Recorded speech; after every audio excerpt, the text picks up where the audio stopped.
అందరికీ హాయ్. ఈరోజైతే నేను రాగి సంగటి వంకాయ బజ్జీ చేశాను. రాగి సంగటిలోకి వంకాయ బజ్జీ చాలా బాగుంటుంది. ఇట్లా అయితే నేనైతే ఈరోజు చేశాను. ఫస్ట్ వంకాయ బజ్జీ ఎలా చేయాలో చూద్దాం. ఫస్ట్ దీనికోసం 4 వంకాయలు పెద్దవి తీసుకున్నాను. ఇక్కడైతే ఇవి దొరకవు, పర్పుల్ కలర్వి ఎక్కువ అమ్ముతుంటారు. ఇవి ఊరి నుంచి తెచ్చారు. ఇవి అయితే చాలా బాగుంటాయి టేస్ట్. ఈ వంకాయలు, ఒక మామిడికాయ, 2 ఆనియన్స్, 2 టమోటాలు, సరిపడా పచ్చిమిరపకాయలు కూడా వేసేసి సన్నగా కట్ చేసి ఒక గ్లాస్ వాటర్ పోసేసి ఈ విధంగా ఉడికించుకోవాలి.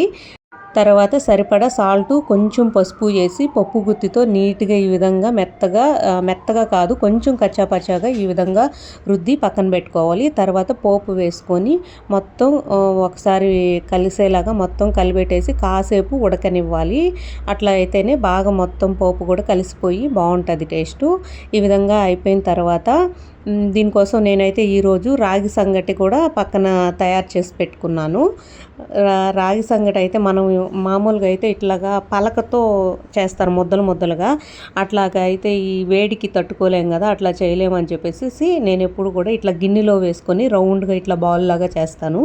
అట్లాగా చేసేసేసి కొంచెం నెయ్యి కూడా వేశాను. నెయ్యి ఇట్లాగా రాగి సంగటిలోకి, పులుసు కూరలోకి కానీ ఇట్లా వంకాయ బజ్జీ ఇలాంటి కూరలు చేసినప్పుడు నెయ్యి వేసుకుంటే చాలా బాగుంటుంది. వేసి మనం ముందుగా రెడీ చేసి పెట్టుకున్న వంకాయ బజ్జీని కూడా వేసేసాను. ఇట్లాగైతే ఒకసారి ట్రై చేయండి, చాలా బాగుంటుంది.